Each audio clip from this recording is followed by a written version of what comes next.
Oh, yeah, they don't make shows like this anymore. How about that intro? It's time on the BCX to get yourself and maybe your good friends with you back inside the box. All limbs are accepted, and it is Thursday, May 15th of the 25s. I'm Brian Campbell, the proprietor of this here struggling YouTube channel, but the man next to me with those mustache rides that won't cost you $1, right? You know You what can I'm ride this mushroom too. You want?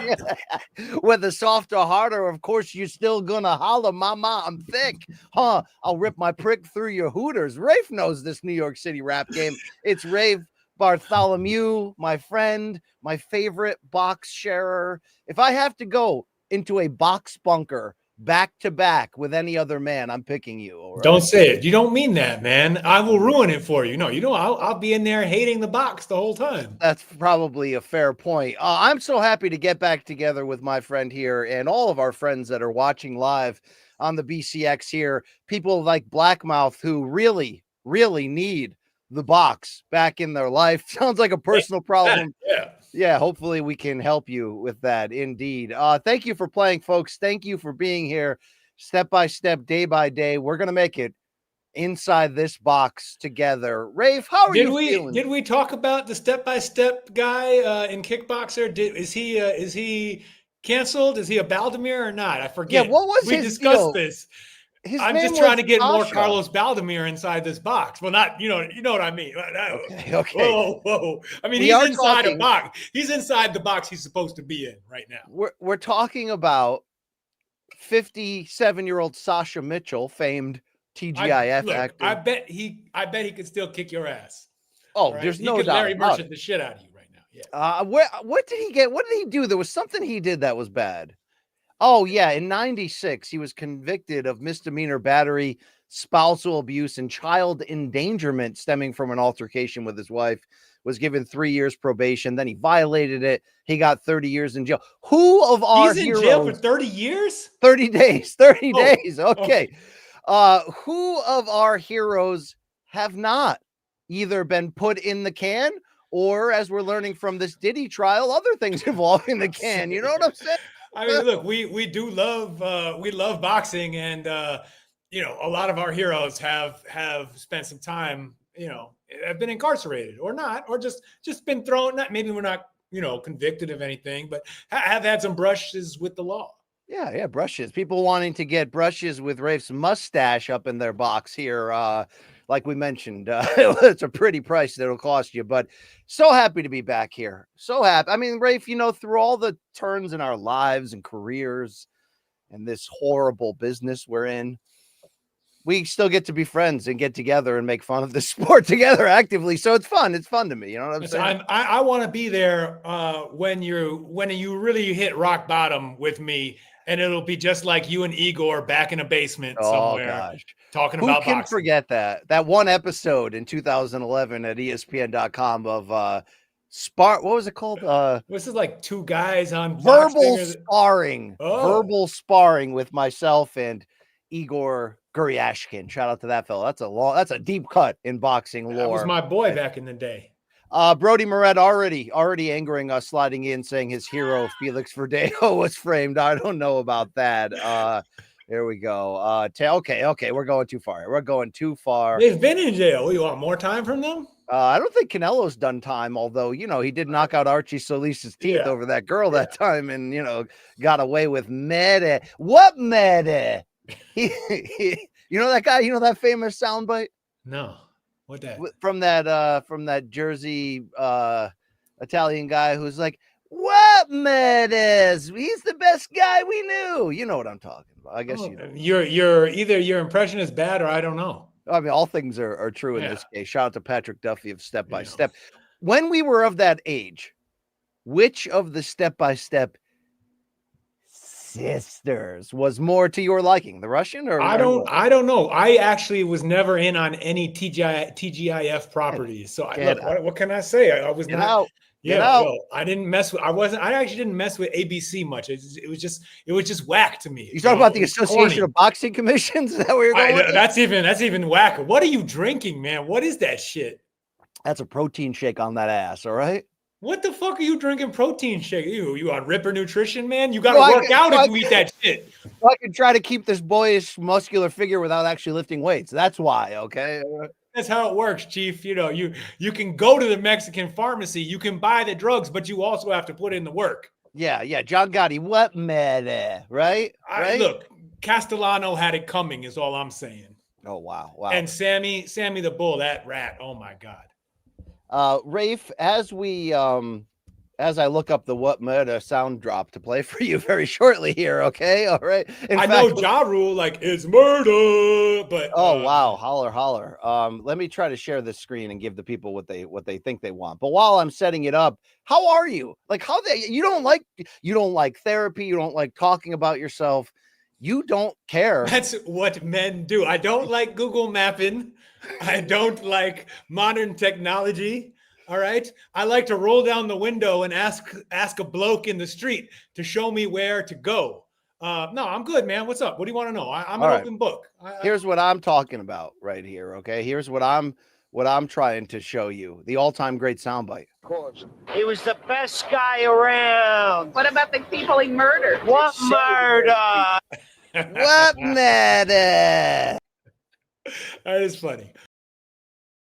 How do I get this back on this show? There we go. I mean, this is in real time here. We're trying to figure this out. There we go. What meta? Man, we got to get this soundboard back. I got to put my life together and figure this out. Okay.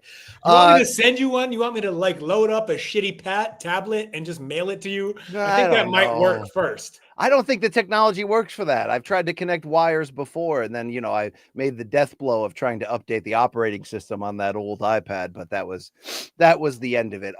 We will get into actual box here, but as a native New Yorker and a noted fan of 90s hip hop, I do have to ask have you been following Cassie's testimony in the Diddy trial? I have not been following and like I'm reading live blogs, but like, what exactly do we need to know? Like, we've seen the video.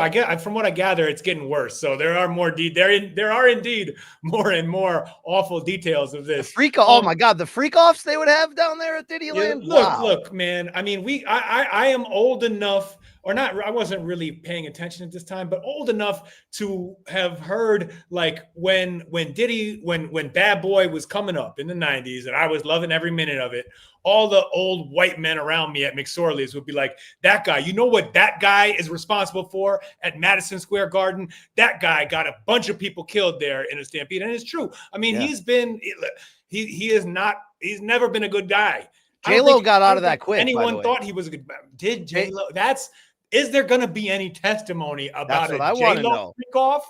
Free Shine. Remember hashtag Free Shine before hashtags were a thing? And look, Shine is doing well. Isn't he like a Panamanian like congressman now? He's doing better than Mason Betha? That's what I want to know. No, I mean, I see them every week on YouTube. Mace is doing great. Mace is the best, man. Mace is so good. Okay. The more I dig into the testimony and what really went on and what goes on in this dirty, not boxing business, dirty enough, but the music business, even dirtier. All right. What matter? He was the best. Yeah. Okay. I'm sorry, making you uncomfortable already. This is great. No, I'm gonna tickling the ivories of all things Rafa right here. Like Montel Jordan. Yeah, this is actually how we do it. It's a me. The ivories until I seize a female worth my while. Rafe, did you get heckled by kids calling you like a Ninja Turtle at all? Because your given name is Raphael, not to be confused with Dan Rayfield, but like yes, all the fucking time. I mean, like that. Actually, that was preferable to being heckled with Raffy, the weird children's singer. That was the worst. Wow. That was on site. Like I was ready to throw hands when people would sing Baby Beluga at me. Yeah. But the Ninja Turtle, at least Raphael actually was my favorite Ninja Turtle, but I still don't want to be called Raphael. You want to be Casey Jones. Where's your Psy at, man? Yeah, fuck that. Casey Jones trying to get up on April O'Neil in the TMNT lore. You know what I'm saying on that? I appreciate your mustache and my ability to not call you statutory Rafe. That's what I appreciate right here. Call me whatever you want, man. Now, do you think those Devin Haney Diddy photos shirtless that Ryan Garcia shares a lot were actually real and true? Yeah, why not? I mean, why wouldn't Devin Haney have? Oh, okay. I mean, I don't really want to get too deep into rumor mongering about the Haney family, Or but baby oil. Yep. Or baby oil. yeah, and I don't know, but basically I don't know. There are a lot. I don't look at you know what. You know what? I'm gonna leave Devin Haney alone. Okay. He's grew up in Las Vegas. His father is some kind of mover and shaker in the economy of Las Vegas. You mean the He same also in economy that Oakland, right? Adorns was big in? In Well, Montreal?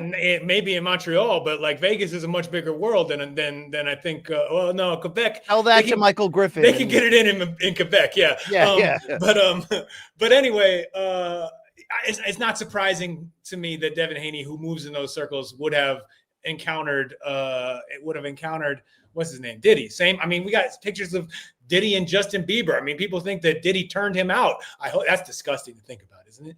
Ugh. He may have turned him in, if you know what I mean. You know what I'm saying?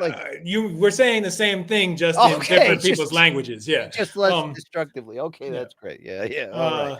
But you don't think that there's a picture? Also, Ryan Garcia wouldn't be down to hang out with Diddy. Look at all the people Ryan Garcia hangs out with. Like I'm sure they do pretty similar dirt, and they might not have been caught for it yet. All right. You're all disgusting to me. Stay out of it. Okay. I love that you're delivering this old man get off my porch rant while wearing the greatest hat of all time, the Angel Garcia double bird hat. Early morning bird call early. Yeah. I got 2 words for you. Let's hear from Alan W. Thank you for your support. Don't Google map my feelings. That's a fantastic quote from Rick. It's not going to show up there. It's not going to show up. Yeah. All I got is this mobile brick phone. Yeah, that's some John Fury shit going on right there. All right, we got a lot of box to get into. Turkey Gate over this Canelo Crawford date moving, or is it? Somebody asked Lance Pugmire if that's true. And then, of course, we want to hit on what happened last weekend. Some controversy coming out of the couple fights that we did see. Will Rafe care about the weekend to come? How about MVP signing all these high-level chicks, right? Chicks, dude. Chicks with sticks here in their gloves. You know what I mean? Who? Holly Holm? Yeah, Savannah Marshall. Old lady, isn't she? Is she still active in MMA? No longer. It appeared as if she got out of her UFC deal to sign with GFL, jokingly known as the Geriatric Fight League. That'll never have a fight league. And was a huge sort of money laundering grab. It seems that fell apart. So now she's back in boxing. But how about Savannah Marshall being signed? How about Chantel Cameron? You got to give Jake and Nikisha those chicks credit. Are legit. Yeah, they're too legit to quit when it comes to those chicks. Have balls in the ring. Okay, there you go. There it is right there. In fact, whoomp.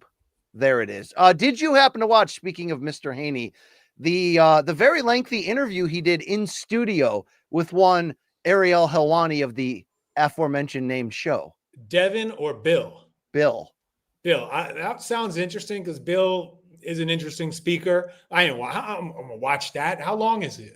It's long, and every question ends with him not really answering it and then arguing that Ryan's dirty and that Haney and Times Square showed everybody what it's like to hit and not get hit. And okay.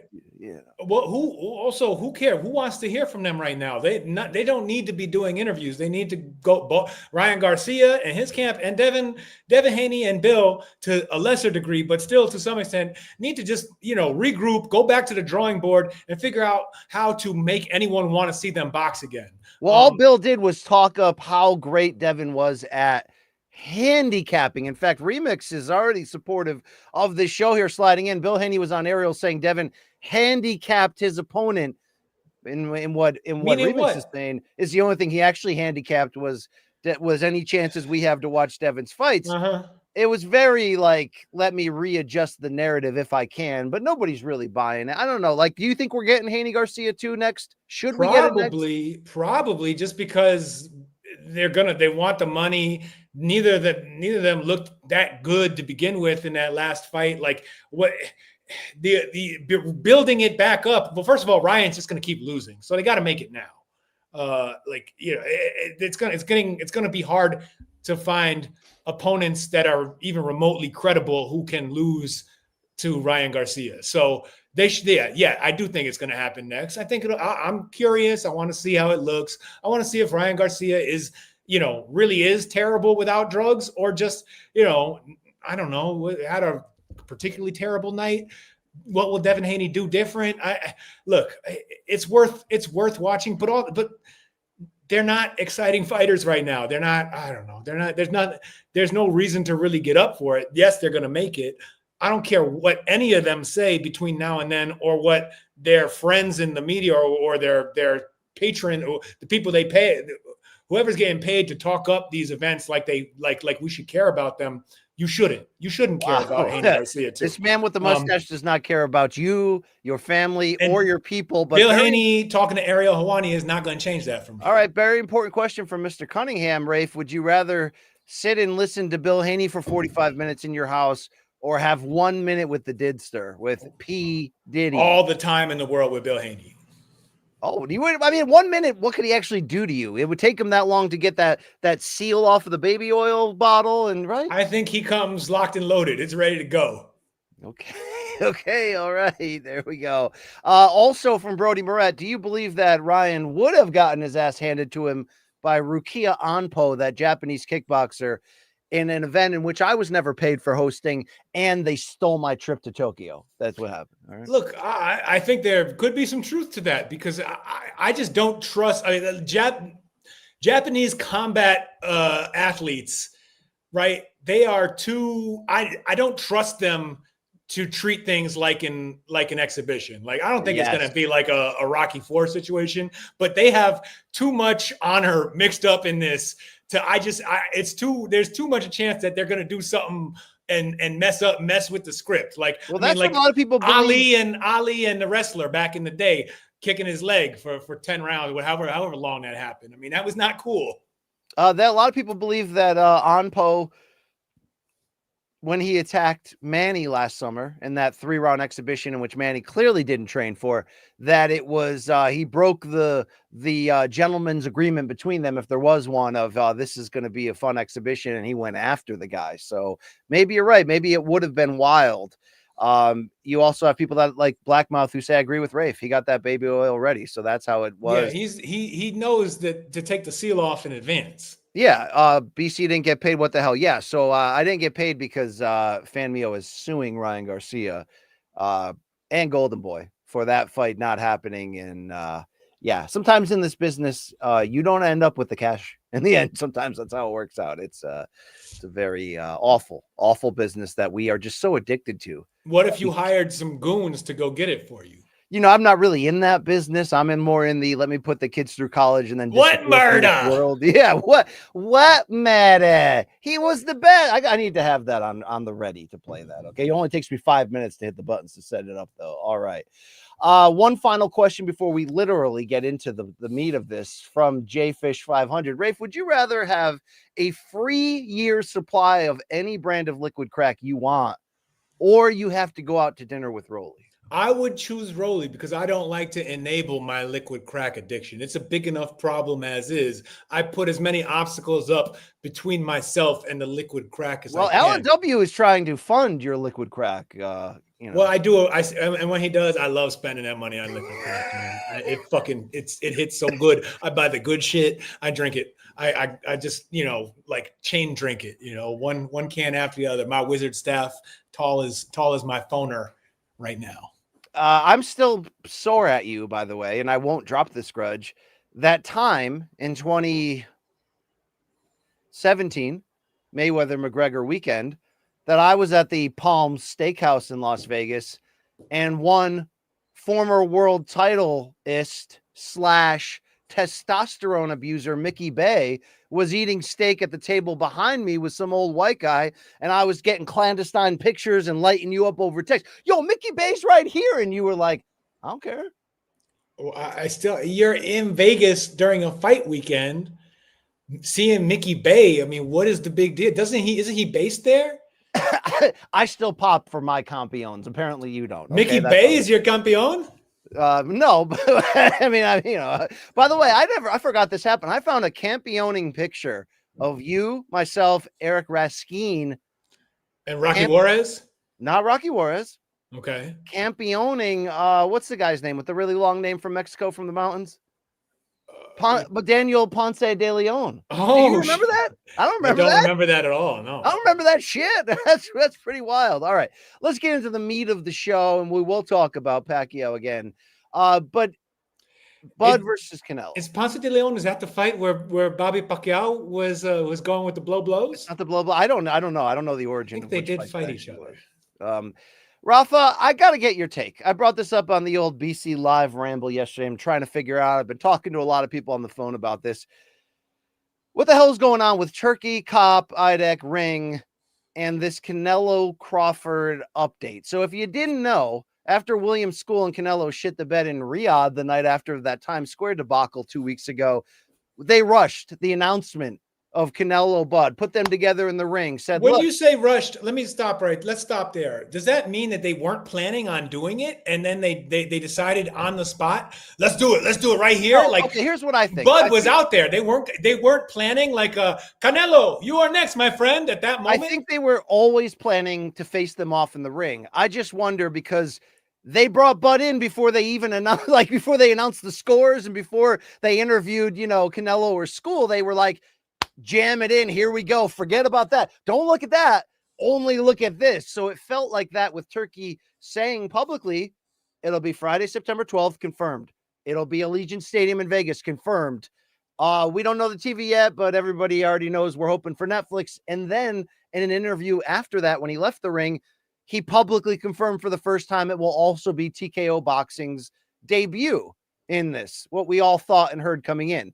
Well, since then, you did have Dana White getting interviewed by UFC media, and when they said, hey, don't you hate stadium fights? What the hell are you doing at Allegiant with this boxing match? And he's like, yeah, I hate it. It's an awful idea, but because I hate it so much, it's going to be up to me to fix it. And now we have, in the last 48 hours, Turkey using Coppinger to use the Ring Magazine Twitter account to say, hey, guys, guess what?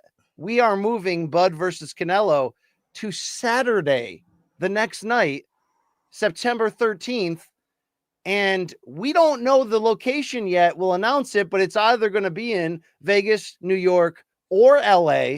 So, Rafe, I don't know how tied you are into TKO's attempt at monopolizing the entire combat sports world, but they have UFC Noche that night, their big Mexican Independence Day pay-per-view weekend. They want to do it in Guadalajara. There's some rumors that the arena won't be ready in time and that they may have to switch gears, but this screams, first and foremost, oh my God, all things are not well in Dana and Turkey land. Are we arguing over who's announcing what? What the hell's going on? Then, Rafe, Lance Pugmire of Boxing Scene comes out and is like, by the way, my sources are telling me this shit's going to be on Netflix on Friday, and this may be another Turkey misdirection publicly type of deal. And then you also have Netflix in their upfront announcing their lineup for the rest of the year, announcing the Jake Paul-led Taylor Serrano 3-card in NFL and other sports, not mentioning boxing. So what do you think's really happening here? Because there are a lot of legs to this potentially. Either Turkey's at war with TKO and he sent them a public message with this, or he's at war with Netflix, or he's at war with Allegiant Stadium. And by the way, Allegiant booked for that Saturday for a UNLV football game, booked for that Sunday for a Raiders game. So Friday would be the only night. Or maybe he's using the media airwaves to push Jake Paul's news down. I mean, there's a lot of machinations to what this could be, but I can't believe that he's going to partner with TKO and UFC and then go head to head with one of their biggest events on the same night. What the hell's happening here? So have we considered the sort of Occam's razor, simplest explanation possibility here that our boy, no, I don't care. But have we considered the possibility that our boy HE, His Excellency Turkey, baby. Yeah, I am he.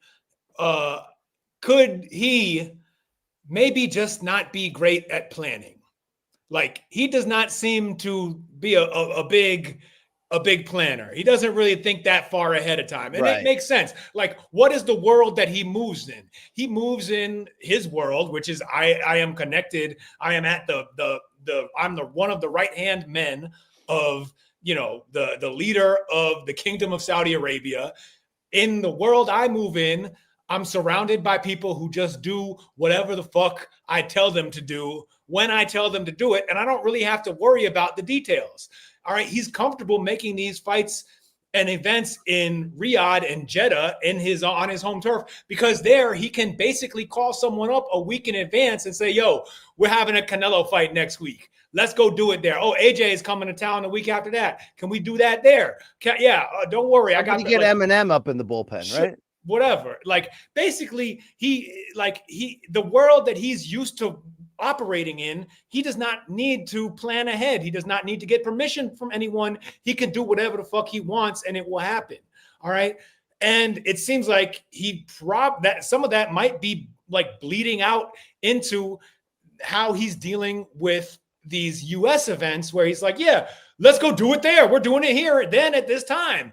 And then a few weeks later, we're like, oh, wait, actually, that's not going to work. Maybe we have to change it to a different date, a different venue, a different whatever. To me, so I read Pugmire's story in Boxing Scene. My big question about it is, so with the boxing official that he doesn't quote, but he cites, suggesting that Turkey is misdirect. This is a Turkey misdirection. What is that same official didn't say what the purpose of it is. What's the end goal of trying to throw this head fake out there? It wasn't even clear what the head fake with Coppinger the first time at ESPN was about. Like, none of that seemed to serve any purpose. Oh, that was clear. He did. He actually said it. I believe it happened, but I mean, it could just be them spinning a story after the fact. Like, the idea that they just did it to see who would try and get Dougie Fisher's job. I don't like who gives a fuck about Dougie Fisher's job? I think you're mixing a couple things together. There was separately when Canelo was seemingly on the verge of signing to rejoin PBC, fight Jake Paul on Netflix, that Turkey, the rumor was that Turkey, knowing that he wanted TKO Boxing to be on Netflix, wanted to do everything in his power to block that. So he put out misdirection through Coppinger, through the Ring account, for 2 days, and then swerved and got Canelo to sign with him. Then he admitted to Mike on that ESPN stream and said, Mike, I'm sorry I did this to you, because basically admitting that he used his own news outlets to lie, to cloud the narrative. Then separately, you had that weird Dougie Fisher and him Twitter argument that ended with the two of them arms around each other on the hotel couch, laughing at all of us. And then Dougie in an interview the next day saying, I tried to trap all of my rival boxing writers who I knew were going to come out here and try to steal my job. And spoiler alert, they tried. Some of the weirdest shit we've ever seen. This might feel like that. If Pugmire's reporting is correct, and if we all believe that they are ready to launch with TKO at the end of this year and then launch their prospect league next year, are they trying to fool us? Are they trying to just take over the news waves during the same week that Jake Paul has a Chavez press conference and he's announcing all these new signings to his Netflix fight? I follow boxing, unfortunately, more than the average sports fan. And I didn't hear shit about Jake Paul this week. I don't care about the Jake Paul fight. He's not I mean, maybe in like the tiny world in which any of this matters, it was important to Turkey to steal the headlines back from Jake Paul. And maybe this is helping with that. I think that nobody gives a fuck overall. And when the fight happens, we'll watch it. I guess I don't. So what do you think the purpose of an intentional spin job here is? Pretending that we're changing the date, but we're not actually changing the date. Everything is going to be on September 12th, Friday night, Allegiant Stadium. As we said before, we're just fucking around right here. Like, we're just playing people here. Why? What is the point of that? What does it serve? That's what we're trying to figure out. I would say that one option is just, I've done this before. I have fun with this. Let me F around and see how many from rival journalists to rival promoters are like going to use this to say, look at what's going on. Him and TKO aren't getting along, this shit's going to fall apart, and try to trap people like that. Or maybe, like I said earlier, trying to specifically put public pressure on either TKO, Netflix, Allegiant Stadium, somebody related to this, because my reporting and sourcing in the past, some of these exclusive reports from the New York Times or other outlets that suddenly know the plan for Turkey, that Turkey may have been involved in those leaks. That's the rumors that I hear. Well, that's not crazy. I mean, like that. Well, him using the media to put pressure on others. The thing is, though, it's either that, and if it is that, it's continuing along this line of not just promoters lying, all promoters lie, but in this case, a promoter or a figure using the journalistic entity that he purchased, told everybody would be separate and agnostic, and is now manipulating the journalistic credential reputations of people like Coppinger and Idek. I know you can laugh at that, but it feels true. Or it's the complete opposite, and maybe this evil empire superpower of Turkey, Dana, and Ari is going to hit the shits and skids before it actually launches, because there's a power struggle there between that will never go away. I mean, it's not like Turkey's going to be fine going, take my money, you guys handle it, I'll just sit back here in the front row and not say anything. That's never going to happen, and we know that. That is true. I guess what is why wouldn't let's just let me think. Why is this not a case of just, say, Turkey decided, hearing that, all right, he announced a little bit early, right? He shot his load a little bit, got a little excited, wanted some headlines, got out there, got a little ahead of the story before they had all the details ironed out. And then he got to talking to Dana, or whoever he works with, whoever he interfaces with at TKO. And they're like, look, we don't like this situation for us. We have another big event that we, for our main property, which is UFC, or whatever. It ain't boxing. So we have another thing going on that weekend in another country. We don't like arena events. We don't really want to be the ones running this. Well, maybe that was just it. And he's like, okay, cool. I'll take it on my own. We'll do it through the ring, and we'll just pick up That's possible. Why does it have to be them at odds with each other? They might just be being like, look, let's just get out of each other's way. We got our other plans. Like, I guess I haven't seen any indication that there's conflict behind the scenes. I'm also not plugged into UFC, media and TKO's world, and all the back channeling that could happen around Dana. So I might not be the one to hear it, but it just doesn't seem like the kind of thing let me immediately jump into the idea that this is that, oh shit, like it's all crumbling now, it's all coming down, or it's all an intentional spin job. I've been spinning it. It just seems like Turkey doesn't have his shit together, because he usually doesn't need to. Like he doesn't need to have his shit together, because he could just throw more money at a problem until it's fixed. Like, that's fair. And that's how it's going to play out. It'll happen on one day that weekend, and we'll watch it. Brody Moret saying Jake Paul isn't that important to them. Come on, BC. I disagree. I think there's been a petty grudge between Jake Paul and Turkey. It's not that I assume or believe Jake Paul is going to be the savior we need, and he's going to take over the world and be the true boxing promoter going up against Turkey TKO. But Jake has a consistent relationship with Netflix now. And if we all know that UFC wants to end up at Netflix, that they would not be unhappy if TKO Boxing did, 2 to 4 massive Super Bowl style pay-per-views on Netflix. So I think that's where that matters, if that's the angle. We don't actually know at the end of the day. But has all of this, in your eyes, because I'm seeing a lot of comments coming in like this from Brody Moret, Crawford and Canelo is going to suck. What we really want is Benavidez, Canelo, true, and Crawford boots. You also got Hank Williams IV. If we don't get Crawford Canelo today, nobody would even care. Former 130 champ versus 175 champ, fight Benavidez. Now, do you agree that whether it's just time or Canelo looking old and disinterested against Williams' school, or maybe, and I don't know if this is true, maybe the boxing public fans' disinterest in having Turkey and Dana come together and take over the sport, I'm starting to feel people go from can't miss fantasy super fight to do we really need this and does anybody really care? And I'm not trying to go along with what Oscar tweeted saying, look, Crawford's 35. He's coming off a crappy fight. Or I'm sorry, 30, it's going to be 38. Canelo's 35, and it's obvious that he's old. How is this a biggest fight of all time super fight? Is it fair to Isn't Oscar describing half of his super fights there? Yeah, but I mean, Oscar also sent a letter to the boxing world when Mayweather McGregor happened, even though I got two words for you, Oscar: fish scale. Hit me up on the low. Sid White's still in all in on it. Where do you think we're at as the pulse of how big is Canelo versus Bud really, and do we actually need it? Look, do we want it? I'm seeing the same sentiment that you are, not just in the BCX audience, but out there on Twitter, out there in the podcast world, when I hear commentators talking about it.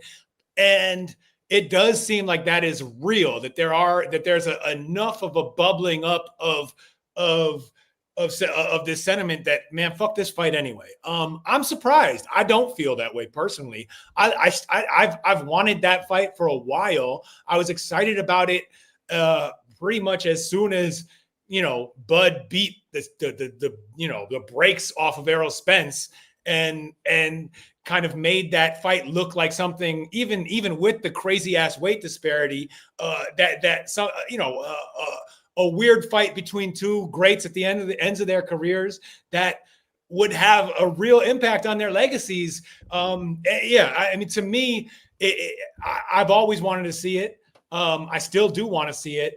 I guess I don't know if the negative sentiment that we're catching now that is growing is from the boxing, sort of the hardcore boxing audience, right? These are not the regular fans, is why I would say. These are the hardcore fans who are unfortunately stuck in the fucking doom loop of boxing narrative hype bullshit, where you have Turkey and Coppinger fucking lying to your face all the time, shitting all over whatever bullshit careers they had in the first place. You just stuck absorbing nonsense and reacting to shit that was never intended to be real in the first place. And you have to, and going back and forth trying to read tea leaves, it will drive you fucking crazy and make you, and if you pay too much attention to it, it will make you say, yeah, I don't give a fuck about this fight anymore. Both of you go to hell or fight somebody else or not. I'm going to watch these guys in Japan go get it on because they know what this sport is really about. I mean, I understand that sentiment. I wonder if that negative vibe is going beyond that crowd into the casual sports audience, and I kind of suspect it isn't. I think that if they get to the point where fucking Canelo Alvarez and Bud Crawford are heading into fight week, are going to fight on any platform where people will actually be able to watch the shit on Mexican Independence weekend in Las Vegas or LA or New York, people are going to get hyped about that. These are the last two boxers that people fucking know who they are. This is a big deal when it happens. And I think that it will feel that way when it comes. And it always feels good when I come. What? Oh. What madness? Wow, that was well delivered. But here's the interesting point. The Turki-Ring relationship. I want to get your look. I know that right now a lot of boxing is bullshit to you. And you're about the things that matters, the fights and the fighters. You're not about the promotions and all this stuff that we spend hours on podcasts talking about and debating. But Antonio Manzo, friend of this show, is echoing what Luke Thomas said on Monday's Morning Combat. If Pugmire's story is true from his sources, that it's always going to be Friday night on Netflix, regardless of the stadium, and this is all a smoke show, is it over for the Ring? Is it already over for the Ring? Yeah, it's already over. Luke, you're right. It's been over. It's over as soon as fucking Turkey bought the shit and started hiring lackeys to do work for him, who were all very proud to go do it. And look, they're probably making more money than they would have made at whatever terrible ass places they were working before. It makes sense. I don't know. Yes, I don't trust anything that they say. Ever. Why should I? Why should I? There's no like I have no, and like it's not like their work is so unimpeachable that the brands that they brought into the Ring magazine, I trust that more than my own two eyes and my ears and my brain, all of which are telling me that you are going to feed me bullshit and see if I believe it for either for fun or because it serves your interest or because you want to try and manipulate. Yeah, it's cooked. I don't care. I never read the shit. I never bought a single motherfucking issue. Okay. Fuck it. Fuck it. Fuck it. Wow. All right. Rafe, this is great stuff. Shout out to Sid White for supporting this here podcast. He just loves when Rafe rants. The best boxing duo.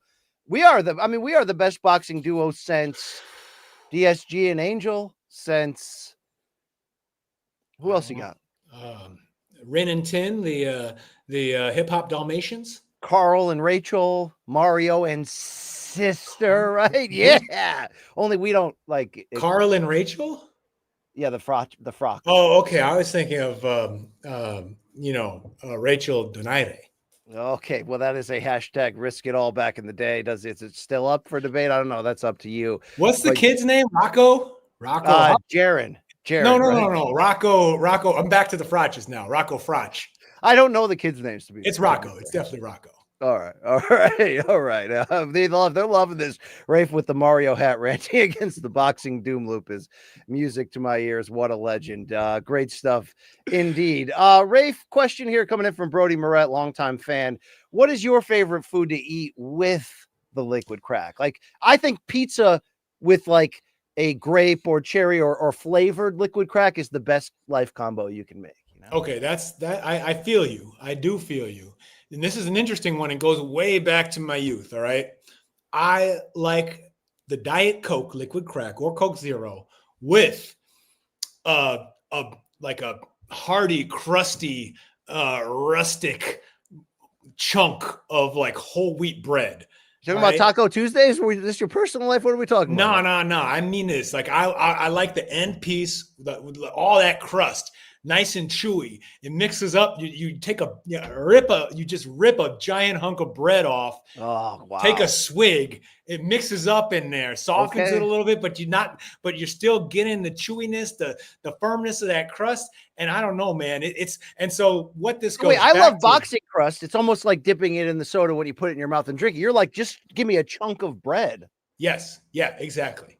Wow. It has to be good bread. Like they're like, it's hard to find bread that makes it look like this. That makes it. I don't. I got confused with my man Monticello there, reading and speaking at the same time. I'm not. Yeah, good at it's that. not easy. Okay, but no. It has to be good bread, and it's hard to find good bread these days. They're not. So, and it all goes back to a place called Zito's Bakery that used to be on Bleecker Street, with now very shishi, fancy, Greenwich Village. But this is like the old Italian Bleecker Street. And this bakery there, man, when the family got old and they shut it down. But for the first, 15 years of my life, we get a loaf of Zito's whole wheat almost every day. And I just go to town on that shit. And I drink the Diet Coke.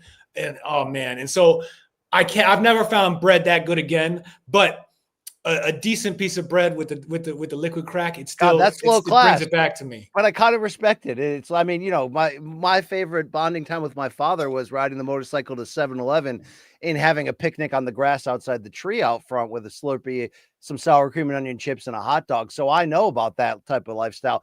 Antonio Monzo thinks you and I are the best boxing duo since the C. Angie twins. Your thoughts? They had some bangers, man. Okay. I don't know if you saw that comment before on Rachel Donaire, but it brings up a topic that I didn't realize was happening. The great future Hall of Famer, Nonito Donero, who just a week and a half ago called Rolly, said he had retard strength. He's making another run at a title and another comeback. Have you heard this? I heard him talking about that. Does he have a fight made? No, but I saw that on the Twitter rumors last night. Another Filipino legend trying to come back in his 40s, right? Look, I hate to speculate on the family life there, but Rachel seems like a a demanding partner, and she might have Nonito fighting until he's 80 years He is old. Like, trainer, manager, everything, right? She's yeah. everything. But Yeah. he's great. Man, he was so amazing, man. Some of the most fun knockouts. That run at bantamweight when he just starching Darchinian every time. Oh my God, he made good. so many fighters So look good. silly.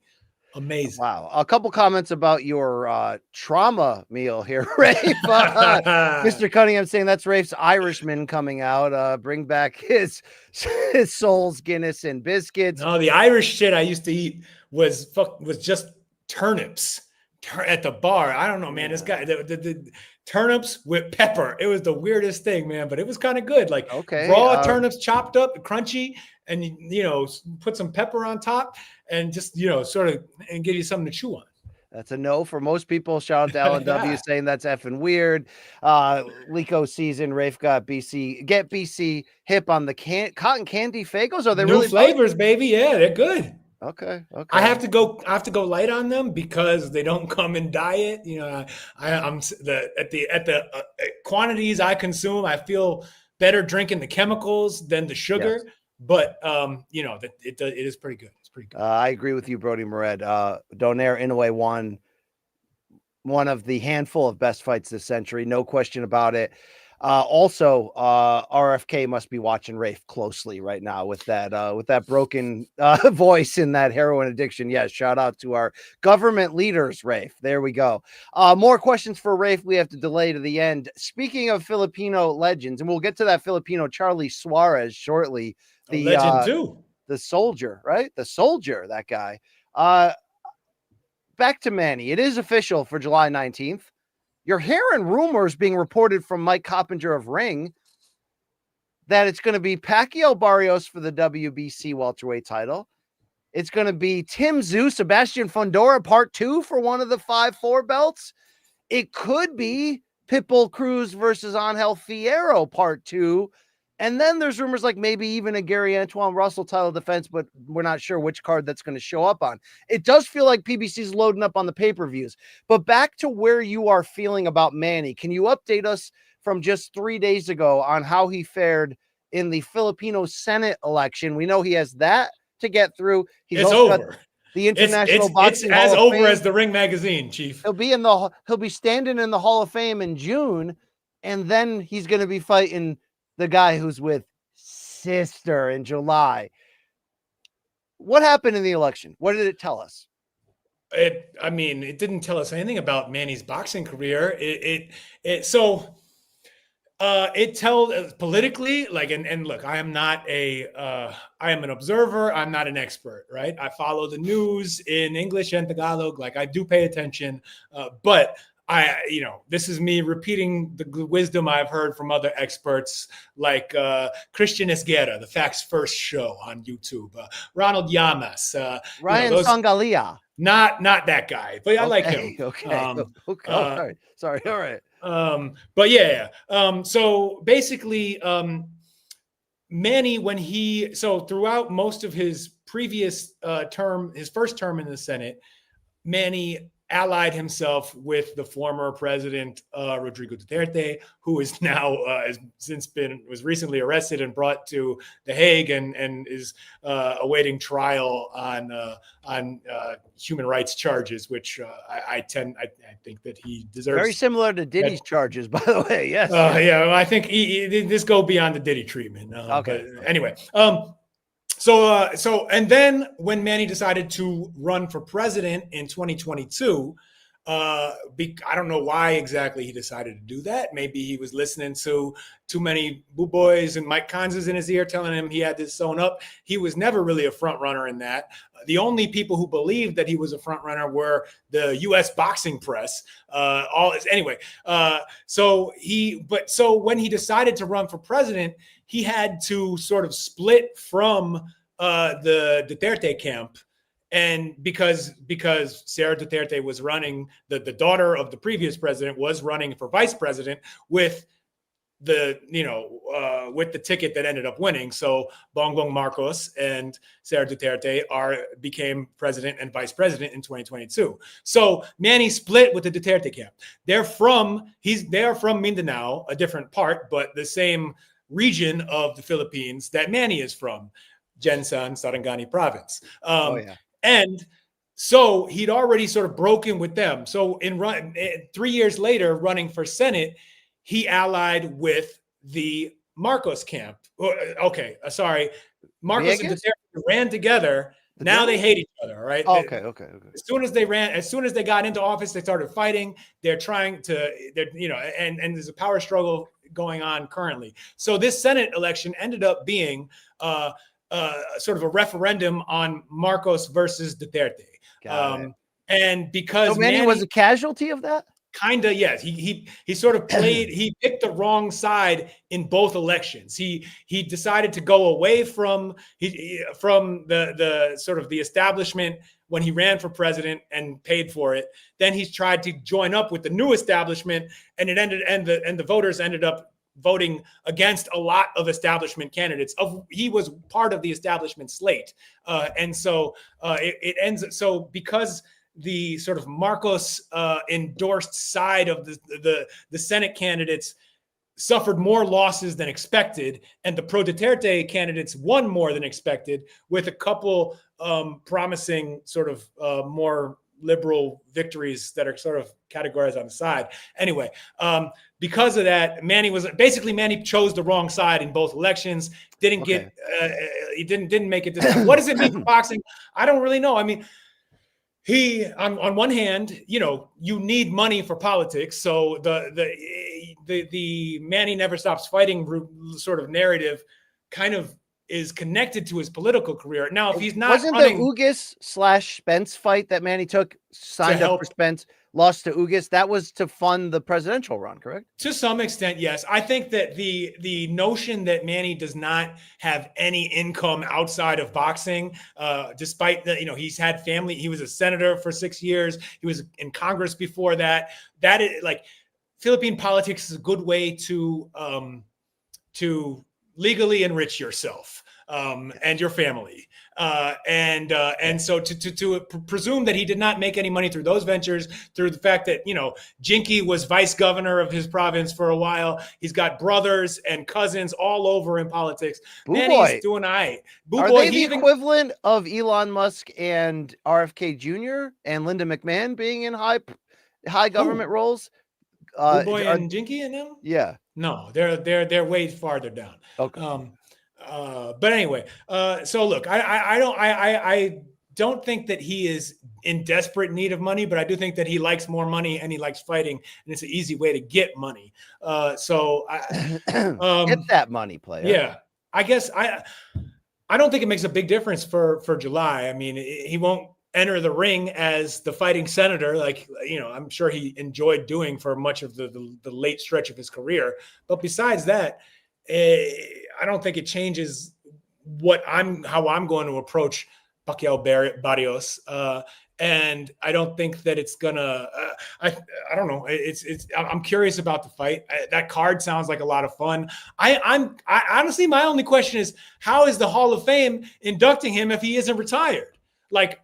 Is it just like we hope that he shows up and some people come for the weekend? I don't know how that works. Yeah. I mean, he'll be there. He'll go in. No, I mean, I don't know. What I really want to get is, first of all, I just looked up the early betting odds. FanDuel is the only one on ProBoxingOdds.com that currently has a line on this fight. They have Manny Pacquiao plus 470 as the underdog. Mario Barrios minus 750. It's not lost on me that this has the potential to be disastrous. Do you agree with what I would say is a strong 70% of the boxing public? A lot of those same people are going to watch this fight, obviously, but coming out negatively and saying this is a travesty that Pacquiao's doing this at his age, that the boxing structure would allow him into a title fight, that the WBC would rank him at number 5, even though the WBC does have a rule that former champions can come out of retirement and request an initial title shot. I'm sure that only works for the celebrity level, but even though we all agree this could go very badly for him. Everyone's pointing to the Onpo fight as proof he's washed, even though he was fighting a middleweight in an exhibition fight that he didn't train for. Is that moral objectiveness from people justified in this? Do you agree? I mean, I'm sort of like, he's going to keep fighting in some form no matter what. Like, I've seen it before. I've seen worse. We just did Mike Tyson, Jake Paul. I'm not trying to say that everything's going to be all right here. It might not be all right. But I always thought Pacquiao was going to push himself back into fights for the next 15 years, no matter what. Is boxing correct in basically kind of being like, whoa, ill, brother, ill? No, it's stupid. I mean, like I have no clue when the concerned trolls decide to come out and when they decide to swallow their tongues and not give a shit about all the other dumb stuff that's happening in the sport. It's like, boxing is a ridiculous sport. All right. We get circus fights. We get influencers and YouTubers, supposedly credibly building themselves into championship level fights. You get Mike Tyson coming out of retirement. You get shit like George Foreman actually winning at a similar age. Yeah. And so Manny was a freak, all right, but he's not that kind of freak anymore. But he has always been an athletic freak, right? He is a freak of nature in terms of the motor he brought into the ring, the power he carried up through weight classes, regardless of how much of that may have been aided by the pharmaceuticals. He'll be back on those if that was true. And all of he consistently did things that defied all conventional wisdom in the sport. All right. You probably heard as many people, and I was convinced a little bit of it then, that Manny going up to 147 pounds to fight the husk of Oscar De La Hoya was him walking into a buzzsaw, was biting off more than he could chew. That, like, it was a slaughter waiting to happen. Well, it just wasn't the one that the concerned trolls came out and decided. And they love to get, and for something about Manny, like, because his public personality is so sweet, or because he is such a likable personality, in the way that he interacts with his fans, with media, something about him makes all of us, cold-hearted boxing fans turn soft a little bit, right? We're always like, no, not Manny. No, we can't happen to Manny. But I don't think Manny needs our protection. Like, more often than not, he comes out and you're like, God damn, this motherfucker still has it. Like, it doesn't make sense. And I'm not saying that he's going to do that. It may be too late, but I kind of think that he's earned the benefit of the doubt at this point, especially against a fighter who I hold in very high regard in Mario Barrios. Other than him being younger and tall, what does he have going for him as a fighter? Even like, he ain't that good. Personally, could you argue that he's already won? He's already won. Yeah, right? He has won in life, but I don't know how many more meaningful wins he has coming in the ring. And this is the kind of this is not a dangerous. This is not.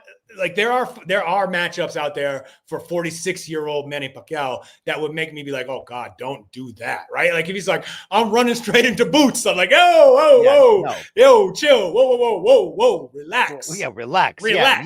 You want to fight Rolly? You want to fight Tank? I'm surprised he hasn't already fought Tank and Ryan Garcia. Manny, I'm speaking of. I'm surprised that already hasn't happened when they were smaller, and they just did like a catch weight super fight. But yeah. Do you think he will be credible in a defeat and trending towards, oh my God, he almost still has it? Or is it going to be Ray Leonard against Camacho? I'm going to pick this. I'm going to pick Manny to win, because I don't think Barrios is any good. Okay. Because he did. Okay. But what about he beat Ugas soundly? He didn't. Mario Barrios. Barrios. Mario Barrios soundly beat Ugas after Ugas comfortably beat an older Manny, but that was a Manny who was 5 years younger. Fair. I think the style matchups, are telling in those cases, right? Where Ugas, with his size, with his height, with the fact that he can box and stay away and take advantage of an older Manny who just didn't have it that night. I think that yes, that favored Ugas in that. And then, But Ugas got his face broken by Spence in between those two fights. That took a lot out of him, I think. that is probably true too. And like Ugas is kind of, it's sort of, you got the, like, is he even active now? Is that the end of his career when he lost to Barrios? Was it basically? He has not fought since. He tweets a lot that leads you to believe he might be considering another fight, but it effectively retired. It's effective rubber. It seems like he got a belt and is happy enough with that, and he was ready to move on. Like that's my opinion there. In any case, look, if Manny is not completely washed, and I think there's probably a 50 or greater than 50% chance that he is completely washed.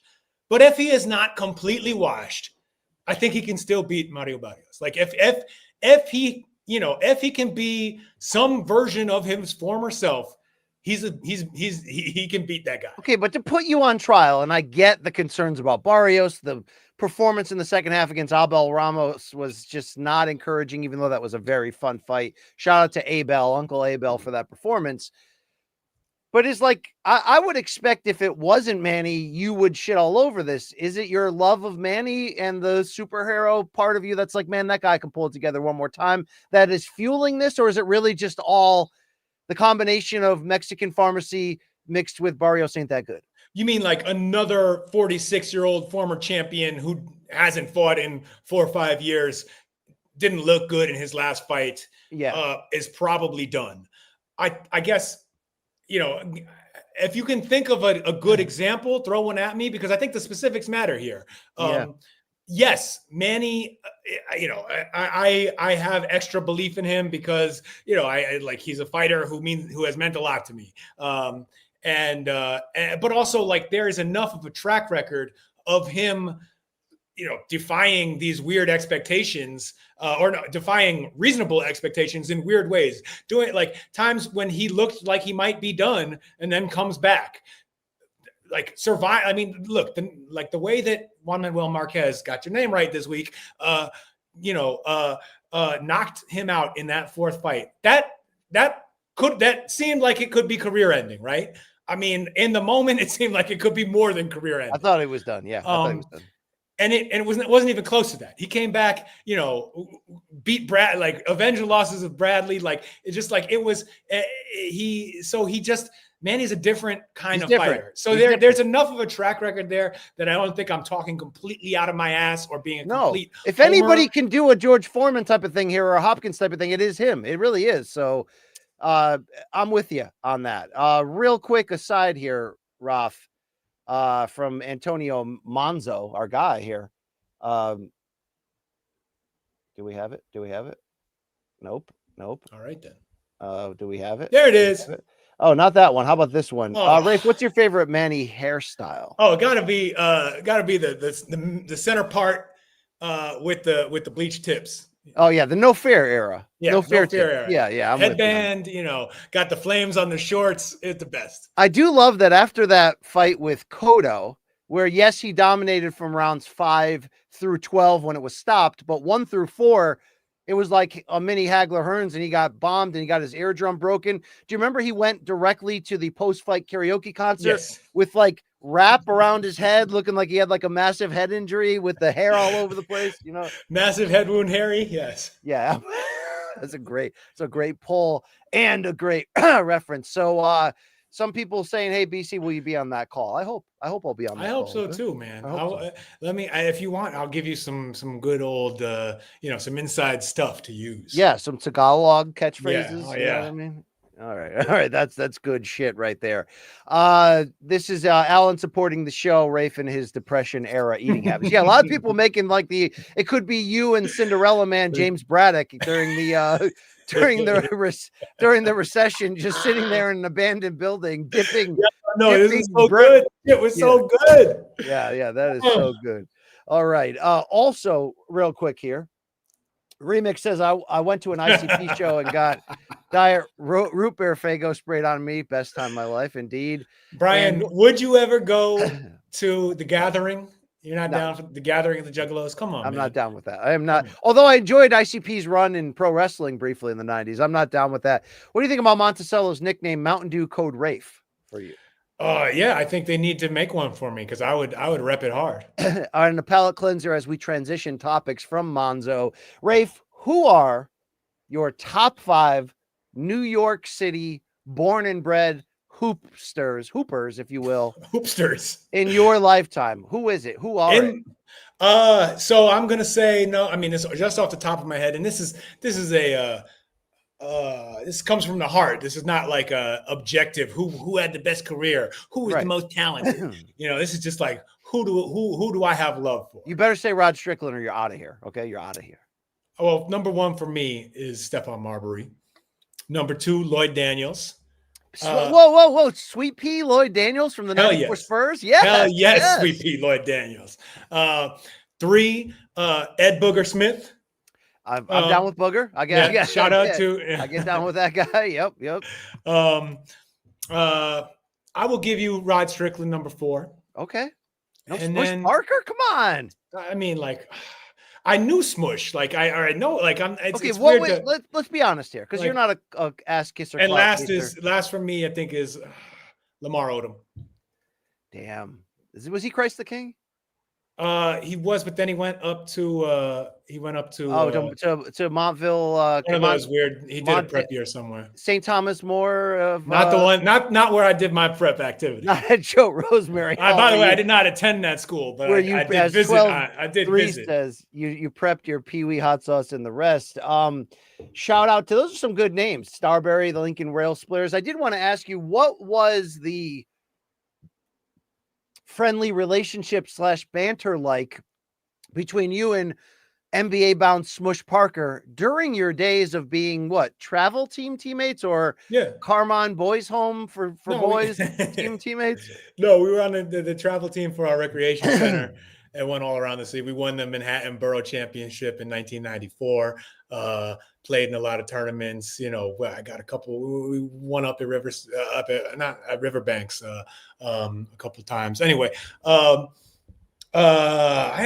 can't remember what the fuck we were saying to each other as 12 and 13-year-olds. It was the time of our lives. Like, we were trashing Pizza Huts and like acting a fool all over the place. I do remember one. So Swish used to like playing one-on-one with me because I was just one of these dumbass. I was like a dog who just keep coming back. Like, other guys would be like, fuck this. I ain't playing with you no more. You got that dog in you. No, not that kind of dog. I mean, a little bit, but like more just like I would keep trying, and like we could play each other for 2 hours, and with him, probably being up 30 buckets on me, and just like I'm like, all right, I'm still gonna try and guard here.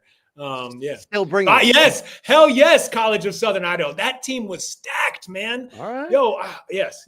All right. Shout out to Nando. Wasn't Kenny Brunner was on that team?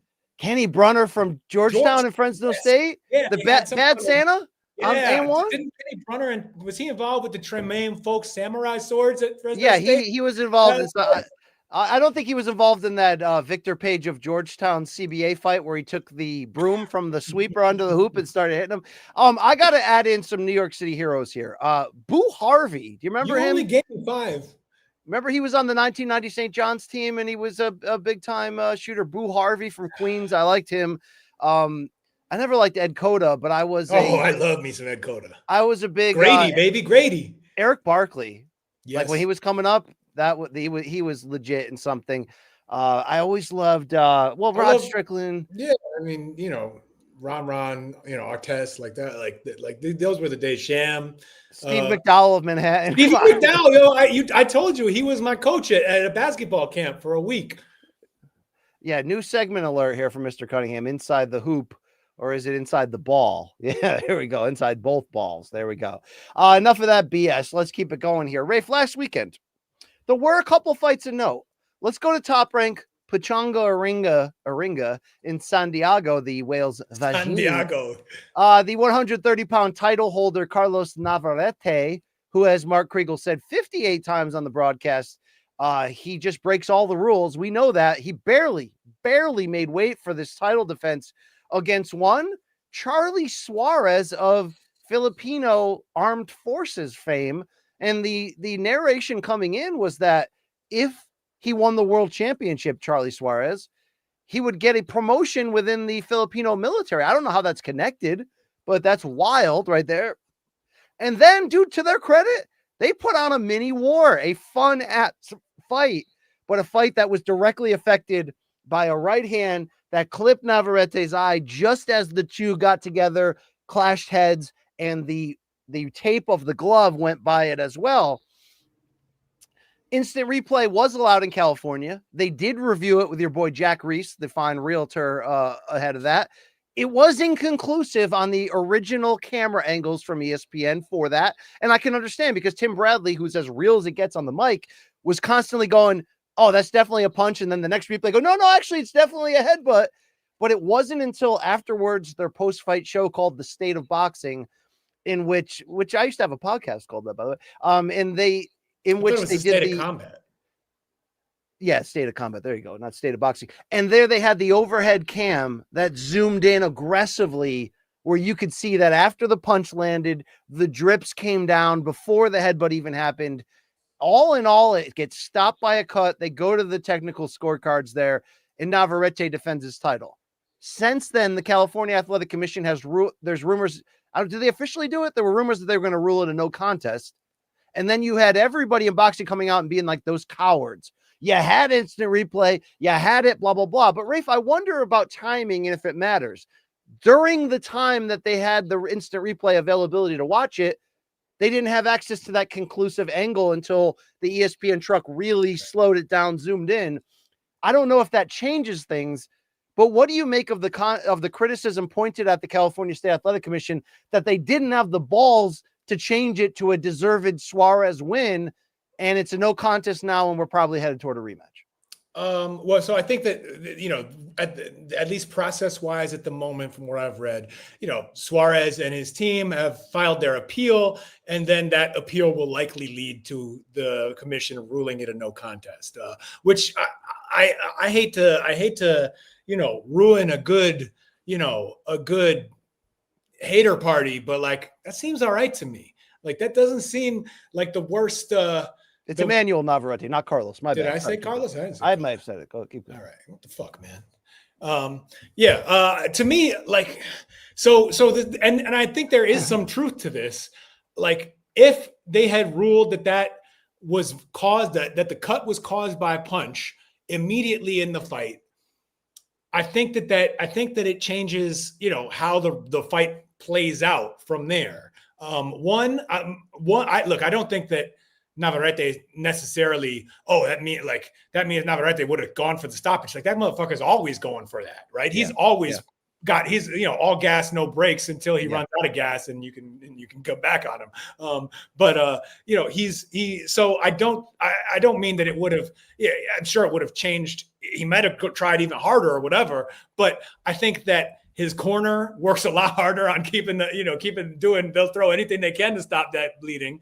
I think that his corner lobbies the ref and the commission, and Bob or Todd DeBuff or someone in Top Rank is over in the commission's ear being like, yo, don't stop this yet. Don't stop it because of that cut. Like, I think that maybe they don't say that. Carl Moretti? They give some stern looks over there to the commission, be like, don't you fucking dare.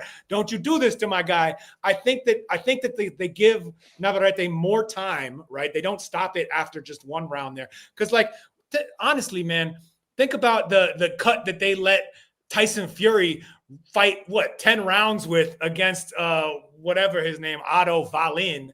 Time that was on his eyelid, gigantic, split open, and look, to Tyson's credit, like, he bit down and mauled up that fight, made it disgusting, and dominated Wallin the rest of the night. But the Navarrete's cut, it was bleeding a lot. It's up here on his brow. It's not on his eyelid.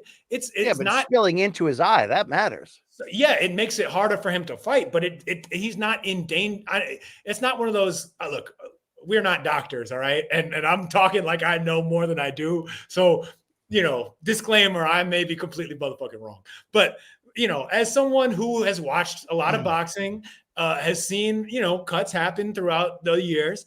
Like, this did not strike me as one of those cuts that you say, oh man, they got to stop this because he might never see again. Like, this is like, you are risking permanent vision damage here. This was all the way up here, man. Like, the blood is in his eyes, and he's trying, and it's distracting him. It's going to be an obstacle as he tries to go on with the fight. But I don't know that it's one that you stop the fight after just one round for. I think that his team was probably pulling a little bit of the old, Robert and Mikey Garcia. I broke my nose because they knew that they were up on the cards. People don't bring that up anymore. Yeah. Well, I mean, Mikey's he's retired, right? I mean, he's a sheriff. So like, why are we still going to give Mikey Garcia a hard time? By the way, there are better things to make fun of Mikey Garcia for than that time he got out of that Salido fight. But anyway, Navarrete's team knows that they're up on the cards. They know, at least according to the officials, that the punch or that the cut was caused by a headbutt, and so they know that they're probably, if they stop the fight, they're just going to walk away with a win, or as it turns out, it's going to be a no contest. But in any case, I don't think that. The argument that was used kind of, I think, unsatisfactorily in explaining what the fuck they decided to do with the Tank versus Lamont Roach fight, where Tank just takes a stupid knee and they don't call a knockdown, where they said, well, we don't know how the fight is going to play out after that.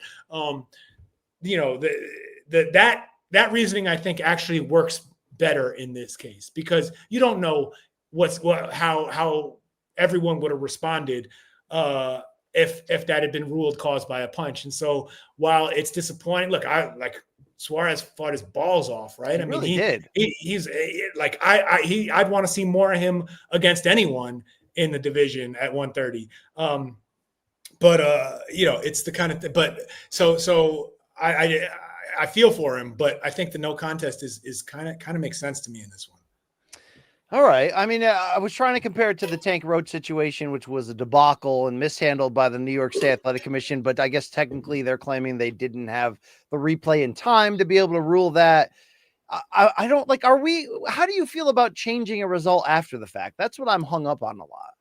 I think that's why I like it's not very satisfying, right? Nobody loves a no contest. But it seems like a better outcome than changing a win to a loss, especially when you can, it sounds like everything is lining up for them to order an immediate rematch. I guess the one possible problem there is, will Navarrete be able to make 130 pounds again? I don't know, dude. Yeah. He doesn't seem to like it. It doesn't seem like that. It seems like he looked like he was going in the wrong direction ultimately, even though he controlled the early rounds, got off the bigger punches. Dude, Suarez got long arms, got sneaky uppercuts. I hadn't even heard of the guy, didn't even know this fight was happening, more or less. But Hank Williams says, hey, learn us a few things, Rafe, about Charlie Suarez. The Filipino Army sergeant should be champ of the world today. Do you know anything about this guy? Had you been aware? No, he doesn't have a John Real Casimiro-like name. I didn't even know he was from the Pino lands, but then Pablo Torre, in your episode of Pablo Torre Finds Out, gave me the background about Spain's control at one time of the Philippines. You didn't know that before then? I'm not up on Pinot history. I'm sorry. I don't even drink wine. You know what I mean? Yeah. It was also a U.S. colony for 50 years. Oh, is that when Billy Ray Bates spread his seed all over the island? No, that was a few years before then. Okay. And it is an island, right? It's a bunch of islands. It was what I think 7,186 is the current count. For most of my time, knowing and living in the country, it was 7,107. They came up with a new number a few years ago. Okay. Over 7,000. Nader apparently was at the fight, and he agrees with you that the WBO needs to order an immediate rematch and that no contest is the fair outcome. I thought they needed to change the result until I went and actually watched the whole broadcast, and then I saw that they did not have access to that replay until afterwards, apparently. So I understand it. I just don't want that guy to get a loss. So it seems like he's not I'm all good. Let's let him get either a second chance at Navarrete or a second chance at that belt if Right, Navarrete he can fight wants for that vacant against somebody. You know. There we go. There we go. Also in the UK, Anthony, that town Apache Kakachi, took on Lee Wood in a battle of Jump on me. a battle of 36-year-old UK blokes who I assumed were both had seen better days on their way out, but Rafe, it kind of appears like the 36-year-old 24-1 Anthony Kakachi of Belfast, known as the Apache, is actually having the best stretch of his career. When you consider he's coming on, he's coming, baby. You watch out. In the last year, in May of 2024, he stopped unbeaten Joe Cordina in the 8th round. The following fight, he took a 12-round decision over what's left of the husk of Josh Warrington. And then now this one, the 9th round TKO of Lee Wood. I know this is domestic bloke-on-bloke violence here, but we should be probably a little bit more impressed of Anthony Kakachi than we generally are, right? Like, this was a good-ass performance. Or was it that Lee Wood is washed and it's British blokes? What did you take away from this? Because it was a fun little fight to watch. It's a little bit of Lee Wood being washed and these being British blokes, but I think Kakachi is on a real run. Like, and he's and you know, Cordina at one point in time was viewed as one of the blokes who had like some actual world-class talent. He had Turkey potential for a while, it looked like, you know? Yeah. And so I know and also he looks legit to me in a way. Not that like he's a world beater. I think he's going to, he's going to watch out, Shakur. Like once this guy gets up, no, that ain't happening. But as a legitimate, credible champion, I believe in Kakachi. I like that they call him Anto. His height, he carries the weight well, despite being so like what looks like really big for the division. Long, tough, active, he's a good fighter to have in the mix. And I heard them talking about him facing Oshaki Foster next. I think that's a good fight for him. I think that he could win that. I think that Oshaki could win too. It's that's 130 pounds. Yeah, but there's just as many rumors that Oshaki Foster is going to fight a Stephen Fulton Jr. who will be moving up in weight, and that will be on the August 16th Tank versus Roach rematch. Well, fine. Forget. Look, Oshaki can take his big ass dread and fight whoever he wants. All right. I love Oshaki. Why are you're not? No, I've never been in on Foster, man. I don't. Oh, I love that guy. Great backstory. Yeah. Fuck all that Ring City USA shit. All right. Oh. I gotcha. Wow. No, okay. Okay. No, that's too harsh. It's too harsh. But no, look, 130 doesn't have a lot of world beaters right now. Kakachi is up there. Like, it's fun, man. He get him in. I want to see more to dude. And he's got Carl Frampton on his side. I have no clue other than the rhyme why they call him Apache. That makes no fucking sense, but good for you. You're out there in Northern Ireland. Do you? I don't know. This is fun UK boxing. Yeah, the people on this chat believe he could be a world champ. I mean, he's on a hell of a run. Wood did get the towel thrown in by trainer Josh Davison. There seemed to be some controversy. Ben. I'm just butchering names today. Ben Davison. There was some controversy after of people saying it was too early. When I went back and rewatched the fight, dude, that 36-year-old bloke was taking flush shot after flush shot for a while. I didn't really have an issue with it. You? Sure. I mean, was it early in the sense that Wood was not flat on his face yet? Yes, that's true. And we've seen fighters continue while taking worse beatings than Wood was. But it was nobody was like, oh man, Lee, you're still alive in that fight, mate. They didn't give you a chance. Like, no. I mean, wait, was he up on the cards? Because Mr. Cunningham is saying there was one card. Yeah.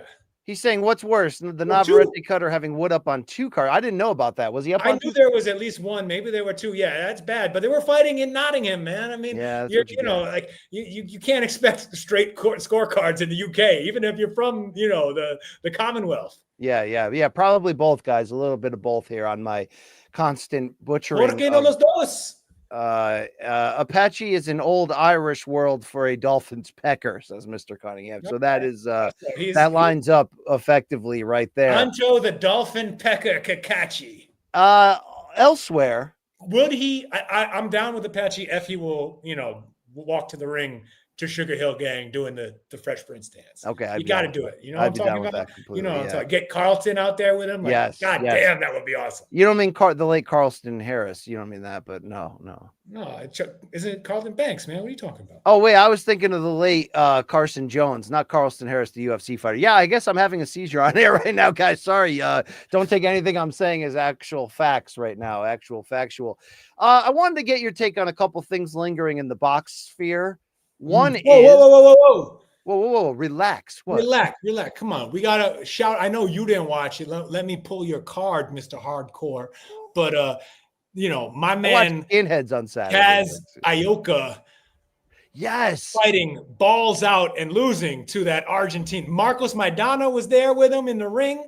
That's a Fernando Martinez. He can fight. Oh my God. That guy is for real, man. I didn't see this fight and I wish I did. The tiny fuckers can fight.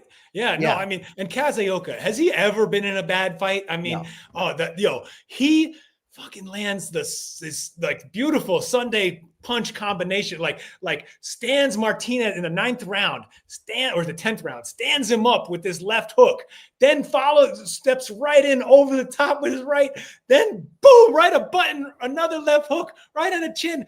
Fucking Martinez goes, I can't believe he got up and then fought his ass off rounds 9 and 10 of that are Emmanuel Stewart certified.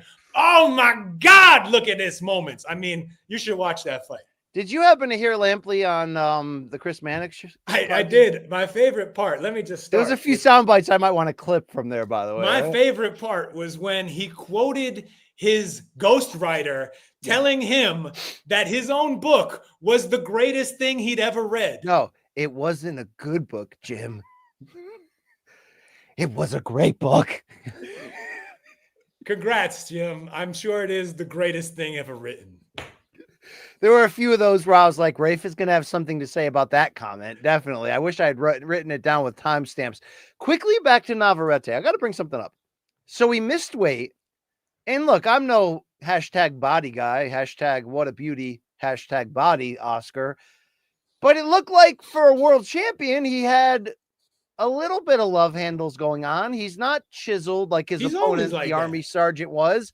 And then it sounded like on the broadcast, they made a reference, Bernardo Osuna, to this guy having a bad diet, like an admitted bad diet, and maybe not being a huge cardio head. And now I've got DZ Sanchez saying, I heard Navarrete was eating tacos a week before the fight.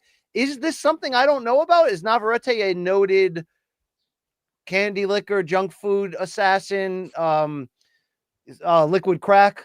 Look, as long as you stick with the carbonated and the diet, probably it doesn't help the liquid crack. But like the candy liquor, that's you're fine with that. You're not going to get you in any trouble. Look, Navarrete, I started hearing that in the run up and the aftermath of this fight as well. Certainly he's had nights when he looks like he's flat and doesn't and doesn't have the motor that he usually has, or doesn't, he's had off nights before.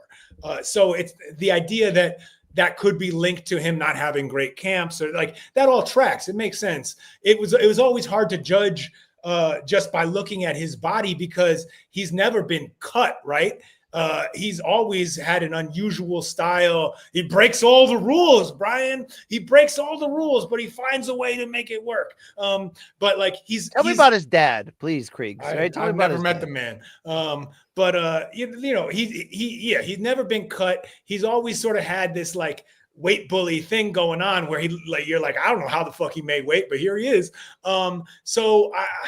It was always, when he was having trouble making weight, it was hard to tell are you just too damn big for these divisions you're fighting in, or are you having too many? We know what you're doing at the Downey Pizza Company and at the taco truck outside. Speaking of that, Val the Inhaler saying he does have a Winchel's advertisement above his pelvis, which is, JSK. That's all I got to say. Soto Cabas, and also didn't have Big Tony had that. Antonio Margarito had that originally. I mean, look, Winchell's Donuts, man, they're all over the place in LA. But you're telling me it's Filipino owned and you can buy weird things there for lunch? Didn't you tell me that? Winchell's? Yeah. No.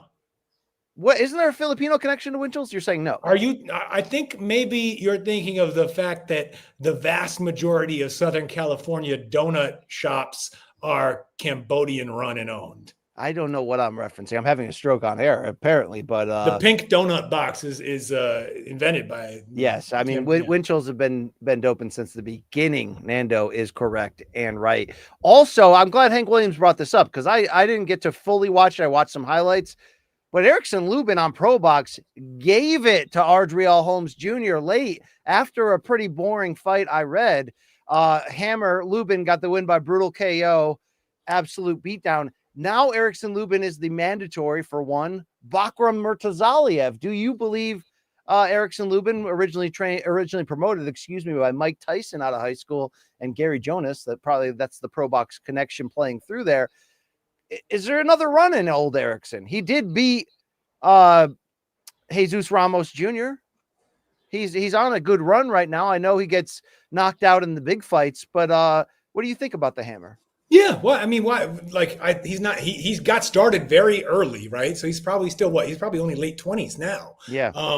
And he's got a lot of talent. I think, unfortunately, he does not have great punch resistance. So I think if he gets that shot against Murtazaliev, he'll be in that fight unless he gets knocked out. I think he has a chance to win. All right. He can box, Nando man. telling us that. Connected to all this, Hulo has a great doc on the Vietnamese donut mob. And it is a great doc. I know that one. Okay. Also, Natter thinking it's owned by Cambodians. Yes. Also, would I, says Lord of the Pies, like a ride on the back of Rafe's moped, correct? Around the streets of Manila. Would I be able to handle the stress of Manila? Some people cannot. I love it, man. It's crazier than Times Square during peak tourist hours. Yeah, right. Yeah, it's definitely crazier than that. And no air conditioning, so I'll be sweating like a. Oh, I mean, there's air conditioning in some places, but the streets can get pretty hot. Walking around, I mean, it's a hot place, right? I mean, it's the tropics. It's all right. Thank you very much for that. Represent on that. Final question on this topic, but that's completely unrated from Brody Moret, unrelated. Off topic. Have you guys ever realized how hot Brenda Song is of Disney fame? Can't believe Macaulay Culkin's getting with her. Yeah, right now still. Yep, they're married. Oh, well, good for them. I don't, Macaulay's an icon. I mean, how much he's what, our age, right? He's probably my age or your age. He's in there. He's in the 40s. She's not that old, but good for him. I mean, child stars, they probably vibe on that level. They probably do. She's attractive. Antonio Monzo, Rafe, who do you think Brian's ghostwriter is? I wonder if I share that with who would you, if you could choose any boxing scribe, active boxing scribe, to be a ghostwriter to write my tell-all of your life? You want Bill Detloff? Oh, that's an interesting choice. He's a good writer. I mean, he'll dig up the dark shit. Is the problem? Actually, I'd want Kieran Mulvaney. All right, yeah. I'd want Kieran. Kieran. I mean, his record is sort of unimpeachable. The heavy hitting boxing podcast with Kieran Mulvaney. Yes, thank you very much. He does know his way around a pen. If you know. Yes. Oh wow. Wow. The waitress pen. I remember that day. Yes. The motorbikes will swerve around you. The cars and buses won't. All right. I don't know if I'm ready for Manila, but if I go one day, it's got to be with you, and there has to be cameras. I got your back, man. I got your back. You and I will co-host a CNN Philippines show about donuts. There we go. Rafe, we're going to find out whether you care in a minute. Peter Davis accusing you of going full on Bunsey. You take that as a compliment? Yeah, I got love for Bunsey. Okay. He's sometimes delves into the world of unintentional comedy, but I like that about him. Let's talk quickly about some box things. Jake Paul confirmed yesterday after the Chavez Jr. presser, which was weird, but I actually, for not liking this fight, I'm not going to lie. The weird ass Jake Paul Chavez Jr. presser actually made me want to watch the fight. Actually made me want to see if Jr. can get in as good a shape as Senior is saying he will and is that's suddenly an oddly competitive fight. But even though Jake told Senior, the legend, to shut the F up and said some things to him, afterwards he confirmed that a November fight against Gervonta Tank Davis is still in the works. He said it would probably have to be an exhibition due to the weight difference. Rafe, what are we doing here? We don't want or need this, right? Wait, what did he say? Jake Paul said he's going to box Tank Davis in November, and it'll Oh. probably be an exhibition. I mean, Would you rather Jake, if he beat Chavez, to fight Zerto and to finally try to cash himself out? No. I don't want him to fight boxers, to tell you the truth. I just stay in that lane. Like, it's bullshit what he's doing, but at least it doesn't distract like the actual sport from occurring. So I mean, I guess you could say that if he goes and fights Zerto, then at least it's probably over after that. Like, Zerto can end it. But other than that, there's nothing good about him fighting Zerto or any other active real boxer. I mean, I don't like the Tank idea because it's a waste of Tank's time. It's unless Tank just decides that he's actually retired, which seems like he might, whatever. He's on a spiritual walkabout, so maybe that's where he's headed. But if why, like, he can make money fighting, celebrities and pretend boxers whenever he does retire. I would rather see him focus on his career while he's still in its prime. Money talks though, and maybe that's not what's going to happen. I don't know. It's Jake Paul, man. He could be talking out of his ass. It could be real. He could just be promoting himself. It's all on the table with him. The only thing guaranteed is that every time you actually get to the point where he steps into the ring and starts fighting, you're going to be watching a bad product run by with an amateur at the center of it. Sure. It's getting close where he's going to have to cash himself out. He's running out of people unless you do a big Tommy Fury rematch. Like, we're running out of the recipes and also the people for him to fight. But I got to say, look, I'm pumped for Taylor Serrano 3. They're adding, Baumgartner's got a title fight on there. And they're now going to have shout out to the Michigan Athletic Commission. We're doing a great job up here with we're still looking into that testing situation. Yeah, we'll figure it out. Don't worry. Savannah Marshall against Shadeza Green to unify titles. I don't hate that at 68. Who's the second? Okay. I understand your relationship with women's boxing. Holly Holm against a 10-0 fighter. Like, there's some, this is how old is Holly Holm? How come we're not? Is she older 43. Than Manny? Okay, she's my age. I'm as concerned about Holly Holm as I am about Manny. Too. I'm a little concerned. Yes. I'm a little concerned. Antonio Manzo wants to know if you were aware that Luke Thomas. I'm rolling out my take. I'm sorry. Did he? That's cool, Luke. He wrote speeches for some very famous politicians. Yes. Which side of the aisle? Down in D.C. area? Down in D.C. And the stress was so Marion bad. Barry? He could be mayor, but no, not him. The stress was so bad, he says his fingernails were falling out and he got out of the business. So shout out to that guy. Wow. I mean, he actually was in combat situation. Anyway, that must be messed up, man. I'm glad he got out. He wasn't in combat, but he did protect our country as a reserve in the Marine. Shout out to LT. Okay. Are you about to make a big statement on women's boxing? Yeah. Look, this is a controversial take, but you know where I'm going with this. I think that the real this will take off. And Jake knows how to make publicity happen, and he's not afraid of stepping on those third rails. You want Clarissa and Jake in the fight? No. That too. But no, I think it's time for MVP Promotions to go reach out to our girl, the Olympian Imane Khalif from Algeria, Tunisia, wherever she's from. This is controversial, yes. And promote the shit out of her. Line up some cans, have her knocking girls out. Be like, look, she and just lean into it. Culture war the fuck out of that shit. People will go nuts. I think. I mean, they will be printing money. Yeah. No, he shouldn't fight her. I mean, line up some that's the thing. Have her fight other women or whatever you want to, whatever, and line up. Remember what was that Golden Boy fight where they matched up? Was it Esparza or Estrada? They put her against some fifth grade teacher. It was Estrada. My God. Mrs. Mannix went in there in 7 seconds and sent that he beat the shit out of Chris Mannix's actual mom, Yeah. I mean that kind of that's what I'm talking about. Set up Set up some of those just awful matches. Get Imani Khalif like a 10 fight streak of first round this is KOs. controversial, And yes. then,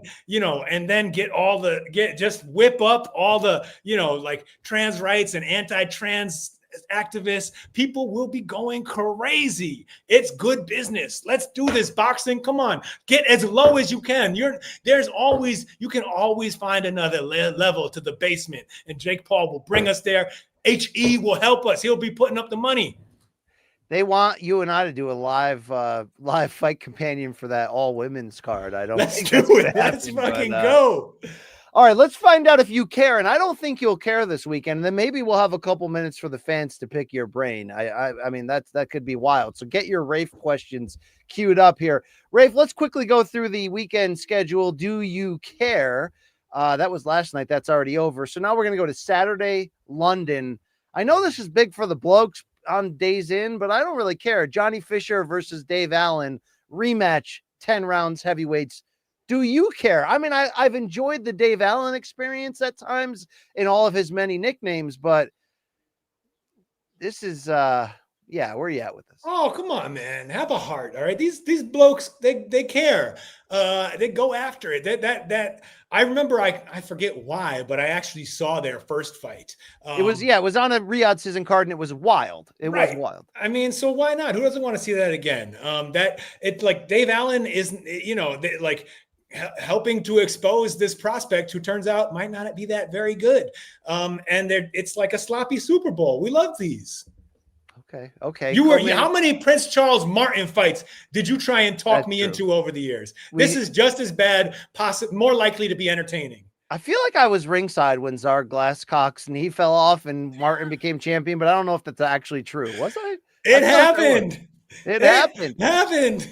Co-main event in Days In on London.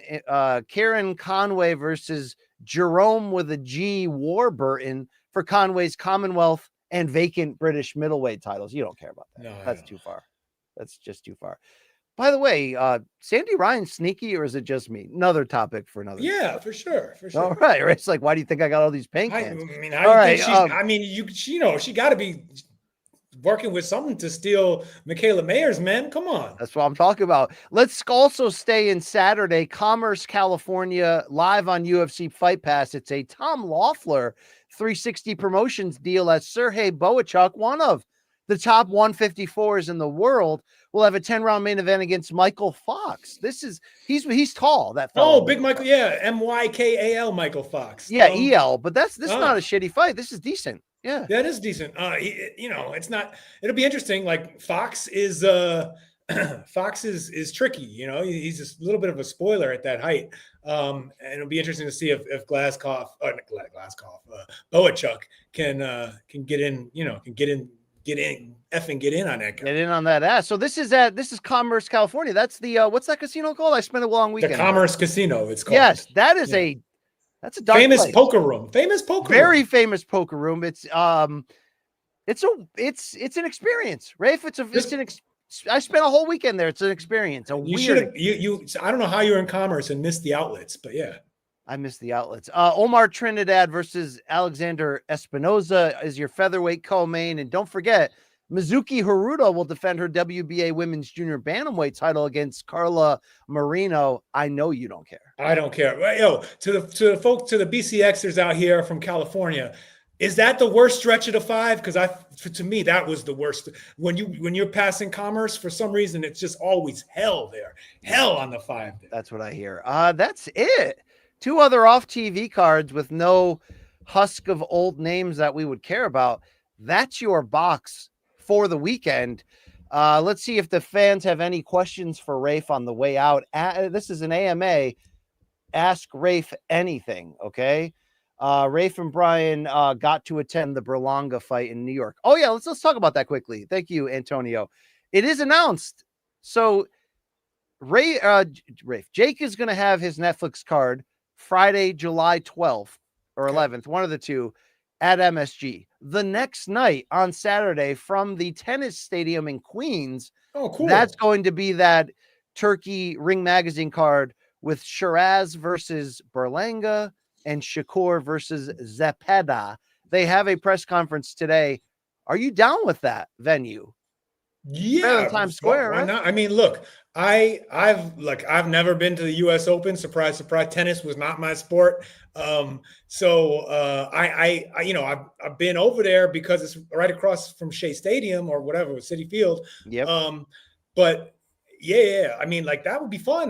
Why not? Like tennis venues have a pretty good record in the world of boxing, given that that's the other main thing that happens in the StubHub Center there, or the Home Depot in Carson, whatever it's called now. They do tennis there. Dignity And Health Sportsplex or some Jesus, shit. Yeah. we'll call it StubHub. Yeah. But that spot in Carson, you get great sight lines. It's beautiful that time of year. It's a good time. I mean, it could be a little muggy in New York, but shit, it's the summertime. Why not? I like it. That's certainly better than Times Square. Very better than Times Square. Hank William, no, not him. Sorry, Hank. Let's hear from VA. When is the Inside the Box meetup at the Andy Ruiz owned pizza place in the South Bay? Now, what is South Bay? Is that LA or is that something different? I think it can't. I mean, there's a South Bay of like the South San Francisco Bay, which is like San Jose area. But I'm guessing we're talking about like South, like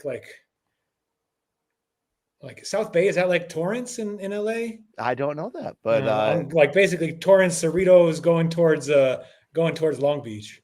That would be wild. That would be fun. A little bit west of. If we Compton. got Galacci together with Rinaldi and dude, you know who documentary just aired is what's his name? Maddie C. Yeah, Maddie C. Maddie Conrad's documentary aired. What's it about? Also, we got to get 80K. What's his name? Godinez. Yeah, God's nuts. We got to get the team back together here. Monzo wants to know, Rafe, when was the last time BC and Rafe saw each other face to face? Been quite a while, brother. What is more it? than 5 years? More than 5 years, you're gonna guess. Sometime in 2019. Okay, it was in LA, or yeah, it might have. Was it when we went to Fresno, or was there one more fight after that? It could have been Fresno. I feel like you were wearing a Ryan Garcia t-shirt. Oh, in New York. And you took me. I saw you in New York, yeah. But that's like 2018 or 19. We went to McSorley's. Yes. But look, I mean, I moved to Michigan in 2019. Oh, okay. So I ain't seen you since then. So sometime before August 2019. All right. We gotta fix that. Okay, we gotta fix that. There we go. Look, let me tell you, if you move to the Midwest and you're not from here, you're never going to see any of your friends ever again. They would like to visit you, but they're not going to be able to. Arturo, who now claims residency in London, says South Bay could be the Long Beach area or San Diego. I suspect it is one of the Southern California South Bays that Andy Ruiz is. Hey, look, it's two dicks in a box. Yeah, well, it did happen. Okay. Final question, I think. Oh, no, we got two more here. From Game. Game recognizes Game. Rafe, was the Dubois punch a blow, in your opinion? And by the way, we are getting Usyk Dubois 2 on Saturday, July 19th, the afternoon of Pacquiao, by the way. It was borderline. I think it was a low blow because they called it one. If it had been allowed to go, if the punch had been allowed to land and it was either a knockdown. I think that if it was a ruled illegal blow, then I don't think that Usyk stays down. I think that he manages to get up and the fight goes on and it's a knockdown. I don't know. I'm not upset about it.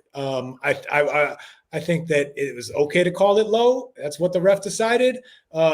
It does. And I do agree with the people who do see that as a weakness in Usyk. Like for what our friends with the great, our friends from the Eastern Bloc, the former Soviet states who have great amateur backgrounds. They seem like they never like it. They don't. I mean, nobody likes getting hit to the body, but they really seem to. It was a kryptonite for Triple G.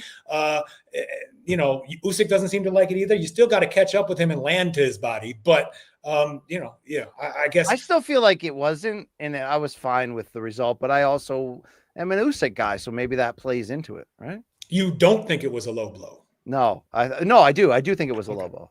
Yeah. It was like right on the it touched some belt and it touched below the belt. I guess I mean, I don't know if you are, if you want to break out your old Harold Letterman, but if, if any part of the glove lands below the belt line, does that mean it's a low blow? Or if any part of or is it because he landed some on the belt line, it's legal? Let's hear from Harold on that. Jim, I gotta tell you something. Are these guys Russian or are they just in a hurry? Be that as it may, Brian. Rafe, quickly here from Harman Sarai, our guy. Hey, Rafe, how do you think the Turkey-Dana dynamic will work going into their first official event if it is Bud and Canelo? Do you anticipate power struggles at play? Look, I mean, I think you have to take that possibility seriously given the last week's news where it seems like Turkey's plans for this event aren't how Dana would plan it. And Brian, the audience, the people who know how Dana moves and works better than I do, it's plausible to think that he's not the type of guy who likes to have someone else, to follow someone else's orders. However, I think that if you're going to take HE's bag, you kind of have to let him, you're just signing up to be a passenger on whatever shit show he's planning. And it may not go according to anyone's plan. It may not go you got to just sort of accept that the way that that Turkey runs things is almost antithetical to everything that we expect and all the rules that we have in our heads about, well, you need to make money. He doesn't need to make money. No, he doesn't care. We don't know what the heck this actually does for him other than pump his ego, maybe some sports washing, but who the hell knows if that actually works at all in any sport. But it's very, in any case, someone like Dana or TKO or whoever, they want the bag from this guy. Okay, get it. But you're not going to be able to work with him or make him act in a way that makes sense according to the rules of business that you normally abide by. So I think that, yes, if Dana ultimately is not willing to just sort of go along with the program, then it's not going to work out. I don't even know what Turkey gets from TKO in this sort of thing. I don't think it's going to work. I don't think it's going to work. And I think just like everyone else, shut up and take the money. I mean, it's not that hard. I think TKO is going to be sick of the BS, just like Turkey will not stand for playing a backseat role. So I really don't think it's going to work. Everyone's like, oh, automatically they're going to take over the business. I don't see that, especially if they can't get Netflix, because that was the game changer, in my opinion. If they could get a deal, and maybe they still will, maybe Lance is right. The best chance they have is if they can get 4 fights a year on Netflix, in my opinion. I think that's still quite possible. I don't still see any dangle reason that to the fighters of other promoters and say, come sign with us for a 2-fight deal with your promoter, but we're going to dangle this big paycheck, get you in here, and then steal you. I don't know. All right. Quickly here to close. Lightning round to get out of here from Mr. Cunningham. Rafe, when you rizz up the ladies, do you take them for hot pot or Korean barbecue or maybe some Pocari Sweat? Pocari Sweat. Pocari Sweat. It's like this Korean energy drink. It's pretty good. It's got like a grapefruit flavor. But when I'm in Manila, man, I go straight to the hard stuff. I drink Cobra, Sting, the energy drinks that you can't get here. Wire your ass up tight. Cocaine, yes. Basically, liquid cocaine, even more than liquid crack. Those are kind of dirty. Those are kind of messy foods. It is fun, right? You're not rizzing up ladies with those. No, I don't rizz nothing, right? No, I'm you're happily picking. married man. Yeah, he's married. Plus, yes. I live in the Midwest. I don't see people ever they got me inside the cage. But you listen well. All right, we got to quickly go here. Steven, Rafe, what's more likely, Pac pulling the upset or a skinny Boo Boy showing up? Is Boo Boy on the Ozempic? That would be crazy. Wild. I wouldn't be able to. Boo Boy's got to be Boo Boy. Remember the weight loss contest? I think that who is more burger fries out of? Hold on. Yeah, Boo Boy. I think it's Pacquiao winning over Boo Boy getting thin. Yes. He ain't getting thin ever. Okay, ever. Just like Bomac, excuse me. Quickly from Dracus enters now. Who eats more burgers, and fries out of BC and Rafe. I think I'm a aggressive burger tackler. Yourself these days? Not me, man. I can't no. I do. I got a can't black remember. liver. Yeah, I got a black liver, so I got to be careful. But yeah, I Okay. think that's more me, and on the hot dogs too. To be fair, 2 questions on the way out from Hank. How many more fights does Usyk have left? He says 2. One against Dubois, and the other one he originally wanted Alex Pereira of UFC. He's not going to get that, but maybe what? Is it more likely he gets if he beats Dubois? He had mentioned it would be Fury or Joshua, but do we want to see a trilogy with him against either? It wouldn't be the most exciting thing in the world to me, but they were both, all 4 of those previous Usyk fights were good. All right. I think that I think AJ was competitive in both of those and really acquitted himself pretty well, despite losing. Right. I mean, like Usyk had to dig and to come back in some of those fights. And same with the Fury fights. I wouldn't be upset. For variety's sake, I just kind of want to see him mix it up with other fighters, but there isn't an obvious choice rising at heavyweight right now. I mean, you could rush that some of those Australian guys up, or I guess the cruiserweight guy wants to move up. Maybe. Yeah, I'd be down with that. You wouldn't be down with Deontay Wilder if he kills a man on Black Prime, right? No. All right, final point here from VA to set us straight. He says Victorino's Pizzeria will be renamed Andy's Pizzeria, and it's in Chula Vista, San Diego's South Bay. Okay, there we go. Finally, we figured out. Rafe, thank you for being able to come on this show, be salty as shit for all things box, and take the people's, very unnecessary and oftentimes inappropriate questions too. I appreciate that. I mean, these were pretty tame. I expect more abuse, if anything. Well, I don't always post the real. I deserve more abuse. There we go. That is Rafe Boogs. You can follow him at Rafe Boogs. Any updates on the future of your life or not at the moment? Nah, nothing that needs to be reported. Okay. All right. Well, it was great potting with you. Not much boxed on the weekend note. What are we building towards? What's the next big one? Do you know off the top of your head?